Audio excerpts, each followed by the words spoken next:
Right ఇక బులెటిన్లో మరో బ్రేకింగ్ న్యూస్ చూద్దాం. ఫార్ములా ఈ కార్ రేస్ కేసులో మరోసారి నోటీసులు ఇచ్చేందుకు ఏసీబీ అధికారులు సిద్ధమయ్యారు. కేటీఆర్ ఇచ్చిన రిప్లై సంతృప్తి చెందకపోవడంతో మరోసారి నోటీసులను సిద్ధం చేస్తున్నారు. లీగల్ టీంను ఎట్టి పరిస్థితిలోనూ అనుమతించేదే లేదని కేటీఆర్ కు అధికారులు వివరించనున్నారు.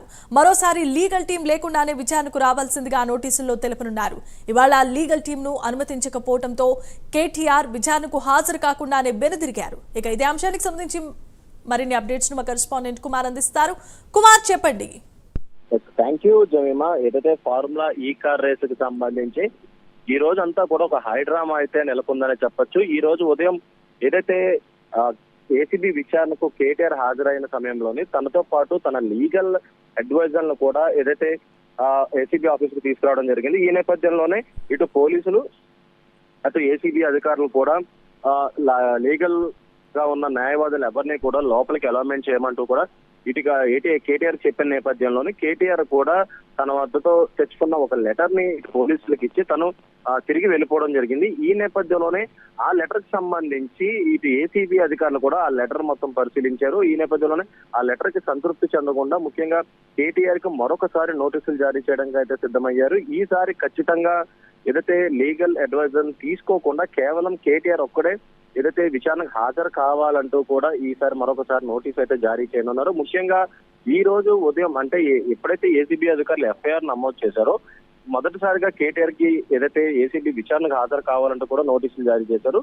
కానీ ఏసీబీ ఆఫీస్ కి కేటీఆర్ ఒక్కలే కాకుండా తన న్యాయవాదులతో రావడంతో కూడా అబ్జెక్షన్ పెట్టడంతో కూడా తను వెనుదిరిగి వెళ్ళిపోయాడు. ముఖ్యంగా ఏదైతే ఈ నిధుల మళ్లింపులకు సంబంధించి ఇప్పటికే ఏసీబీ కూడా కొన్ని కీలకమైన సమాచారాన్ని రాబట్టిన నేపథ్యంలోనే ఈ ఎఫ్ఐఆర్ అయితే ఫైల్ అయింది. కానీ ఈ విచారణకు మాత్రం తన న్యాయవాదులతో రావడం సరికాదంటూ కూడా ఇటు ఏసీబీ చెప్తుంది. మరొకసారి నోటీసులు అయితే జారీ చేస్తాం, ఖచ్చితంగా ఈసారి మాత్రం న్యాయవాదులు లేకుండా విచారణకు హాజరు కావాలంటూ కూడా ఇటు ఏసీబీ అధికారులు చెప్తున్న నేపథ్యంలోనే ఇటు కేటీఆర్ మటుకు తనను ఏదైతే ఏసీబీ ఆఫీస్ కి పిలిచి తన నివాసాల్లోనే తన బంధువుల నివాసాల్లోనే ఏసీబీ అధికారులు సోదాలు చేయడానికి ప్రయత్నిస్తున్నారంటూ కూడా సంచలనమైన వ్యాఖ్యలు కేటీఆర్ అయితే చేశారు. ముఖ్యంగా అక్కడ ఇంట్లో ఏమీ దొరకకపోతే ఏదో ఒకటి అక్కడ పెట్టి ఖచ్చితంగా తనను ఇరికించేందుకు అధికారులు ప్రయత్నిస్తున్నారంటూ కూడా ఇటు కేటీఆర్ అయితే ఘాటు వ్యాఖ్యలు చేశారు. ఈ నేపథ్యంలోనే ప్రస్తుతం సర్వత్ర ఉత్కంఠ నెలకొంది. ఎందుకంటే ఈ రోజు అంతా కూడా ఒక హైడ్రామా అయితే నెలకొంది.